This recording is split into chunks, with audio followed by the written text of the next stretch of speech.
Right, so we're going to move to our next presenter, which is Dr. Karen Collins, and unfortunately, she fell prey to, I think it was Winter Storm Ezekiel, that trapped her up in New England yesterday, and she wasn't able to make it down. So Dr. Karen Collins is at University of New Hampshire, and she's another longstanding, powerful force within this movement to talk about coaching and coach education. And she's going to be joining us today to talk a little bit around this idea of diversification in coaching, a conversation which, when we were talking about this program and putting it together, she had a really nice take on taking a conversation which we talk about a lot, the bringing in of diversity into coaching, which is traditionally a white male profession and a white male place to be, and to talk a little bit about why it matters to have more diversification, not just how to do it. And so I'm really looking forward to hearing her presentation today. And with that, I will turn it over and let Dr. Collins turn on her video and her mic and take it away. Thank you, Kristen. Can everybody hear me? Yep, you're good. You're good? Okay.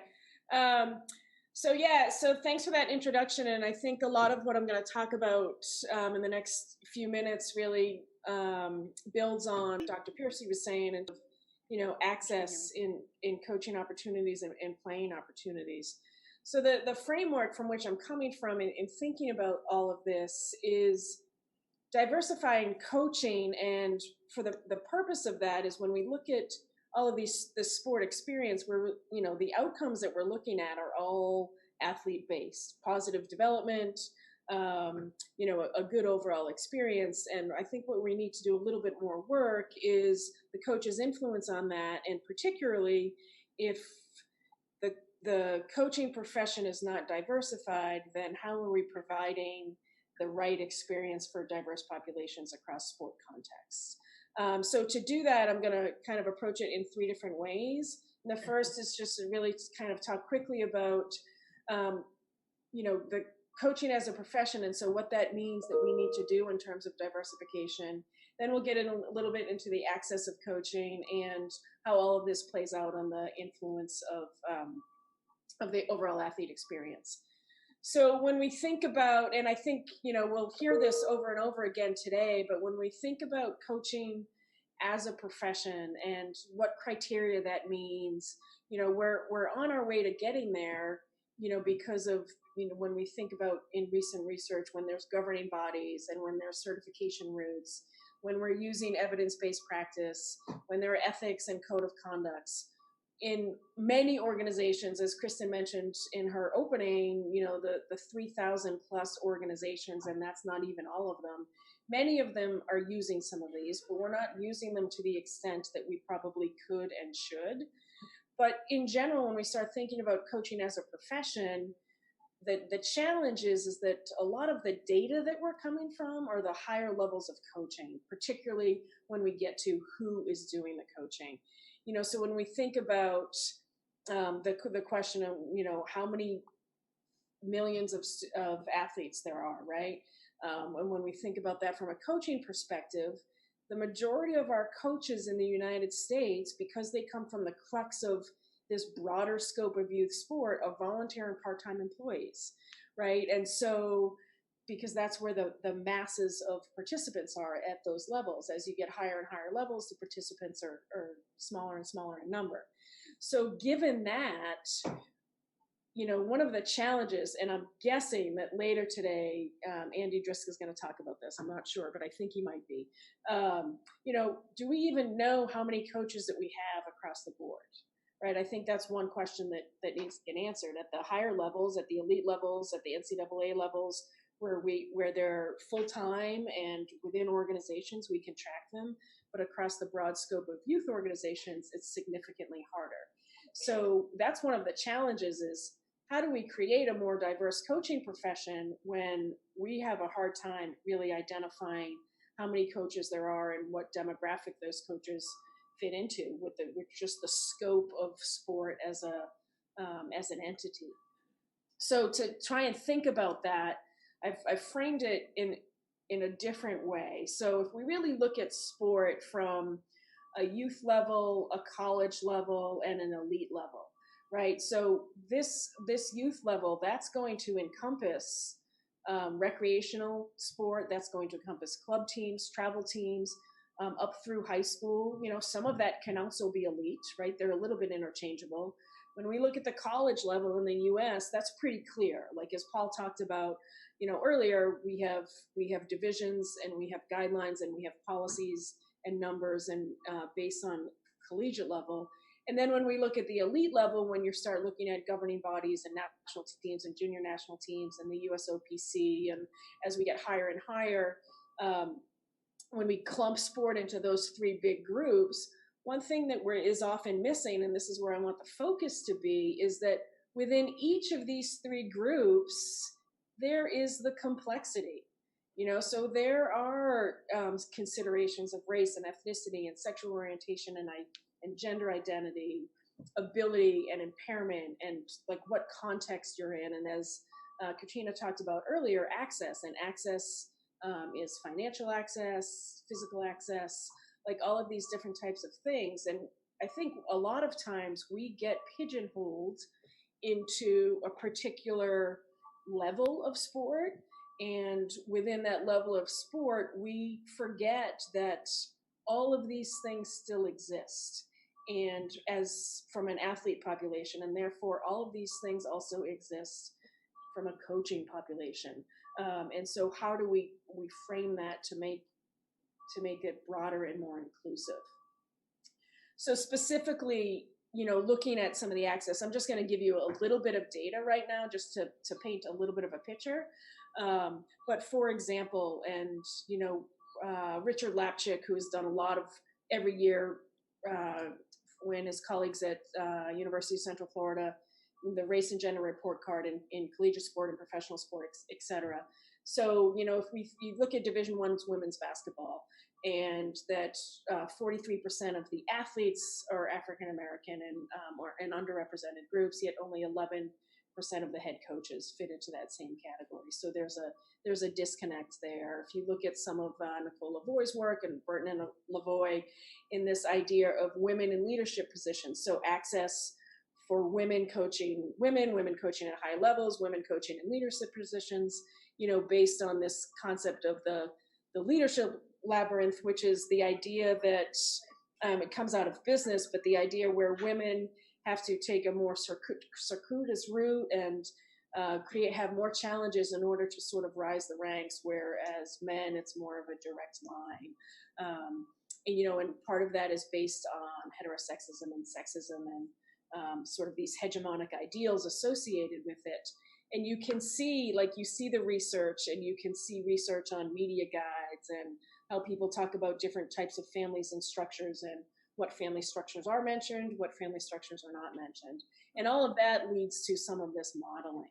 And then, when you look at parasport, and at the highest levels, so elite level athletes, but lack of coaching resources and lack of really context-specific material. So, if in recent research and some stuff that's coming out in JASP in the next few months, this idea that an athlete in a wheelchair playing basketball, wheelchair basketball, et cetera, wants to know that their coach has an understanding of what it is like for them to be in a wheelchair and have to participate. What potential limits are there? What do they need to be thinking about differently? And so some of that context-specific stuff, I think, really becomes important. A little bit more data. This comes, again, from Richard Lapchick and via the NCAA. But, when we're just looking at numbers, so the number here that's important is this 40% of women's sports are coached by women, which means that 60% are not, right? And this is Division I data right here, but it's pretty comparable across the board.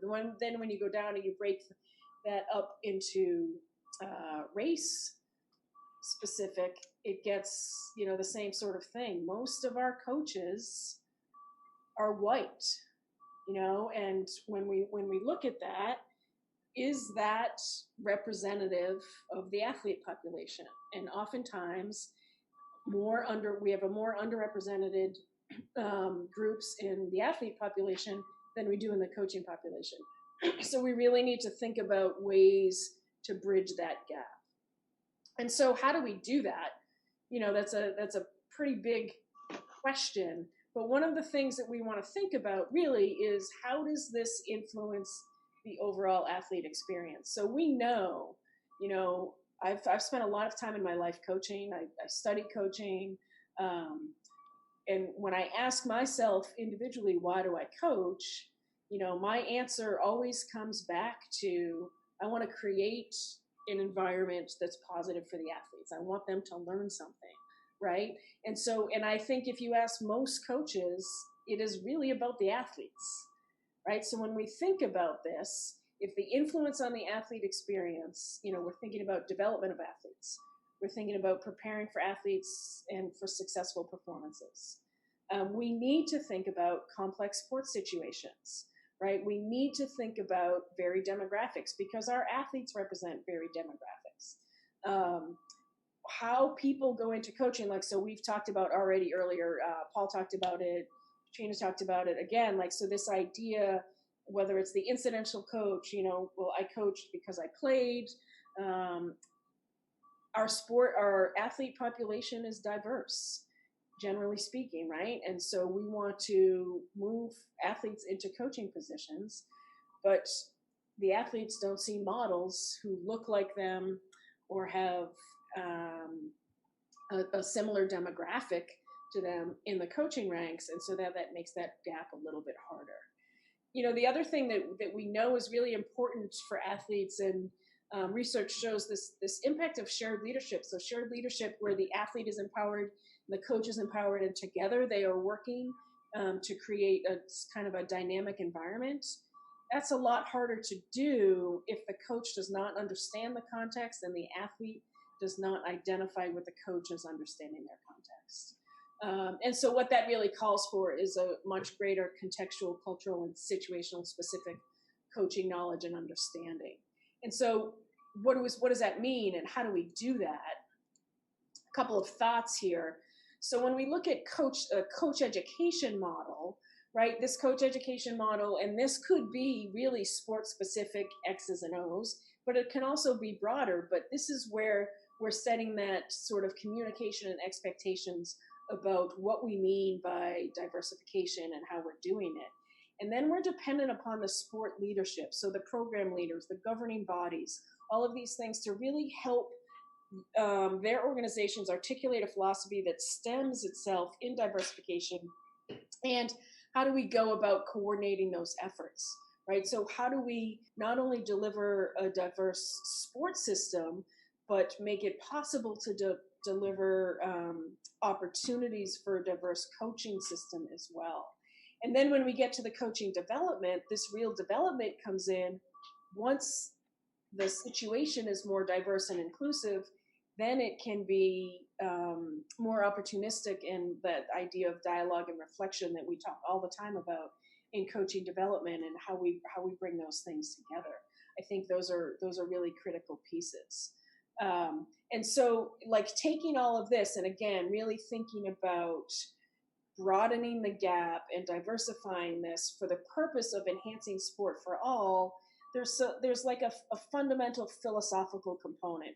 So I know this is my tree, this is how my mind works, right? So this idea of what we focus on is the roots, right? When we focus on the roots here, we're all in it for athlete-centered development. That's what we're doing.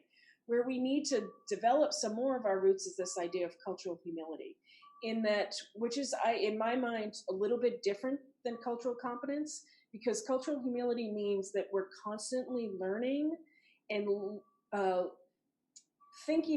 learning about the lived experiences of our athletes, right? So it's not just checking a box that, yes, I went through a diversity training, or yes, I understand this, but our practice is about constantly learning. And so therefore, our fundamental baseline roots are about sport for all. And then we can see these outcomes.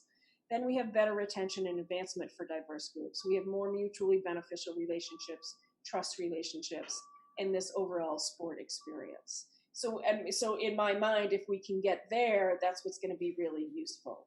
So in order to do that, just a couple of things to close up here. Coaches in general, and this is from some recent research, we really need to have this holistic and critical understanding of context. It's paramount. When we look at research, we need to think more specifically about inclusive practices in research and not just targeting sort of standard practice, but make it more inclusive. And within that research, we want to really identify some of these cultural diverse coaching populations. And this is it right here. We need better data, and we need to understand the lived experiences and how to promote those people through advancement and retention. Because if we think about this, our bottom line goal, again, is to create, in my mind, is to create a diverse and inclusive sport environment, which is sport experience for all. And that is inclusive of coaching. And the way we get there is through development. Because remember, coaches are models of the demographic of which they're coaching. And so we want to be able to bridge those gaps. So those are my ideas. Hopefully we'll have an opportunity to talk about them as the day goes on. And thanks for your time.